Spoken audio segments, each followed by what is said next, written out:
রাবেয়া নামে ৭০ ঊর্ধ্বে রোগীর গলায় থাইরয়েড ক্যান্সার ধরা পড়ে।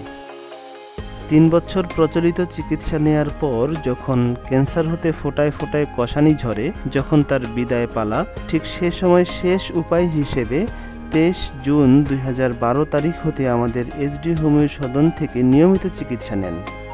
প্রায় ৩ বছর হলো রোগী এখনও সুস্থ আছেন এবং প্রয়োজনীয় সকল কাজ নিজ হাতেই করছেন। প্রথম যখন আসছিলেন ওই সময় আপনার কি কি কষ্ট হয়েছে? এই তো এই কষ্ট তো আল্লাহ অনেক আমার বাঁচাইছে বাজান। আপনাকে ওষুধ খাইলে আল্লাহ অনেক বাঁচাইছে। দিন যাইছে বিজ্ঞানটা বাজার এটি পাচ্ছে বসে দিতে দুবার দিয়েছে, কাপড় চুপড় বাচ্চা গেছে, বারে বারে খালি দিচ্ছি বাবা দিয়া দিয়ে রোগী দিচ্ছি। আগে খাওয়া দাওয়া ঠিক মতো করতে পারতেন? না, খাইতেই পারতাম না বাবা। এখন কি পরিমাণ খাইতে পারেন? এই বসে যেরকম খানাটা খায় সেই খানা আমি খাইতে পারি।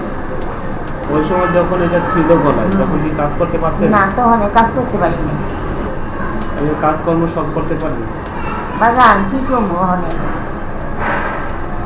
৮ বাজার সুবিধা করতে লাগে, রান্না বাড়া করতে লাগে, কালি চুলায় পাক করতে লাগে, কালি হাড়ি পাকি দিতে লাগে, বদুয়ার মশা লাগে, সব গাড়ি দেওয়া সব বাজার দেওয়া করেন বাজার রাখতে রুগীর মানুষ বাজার।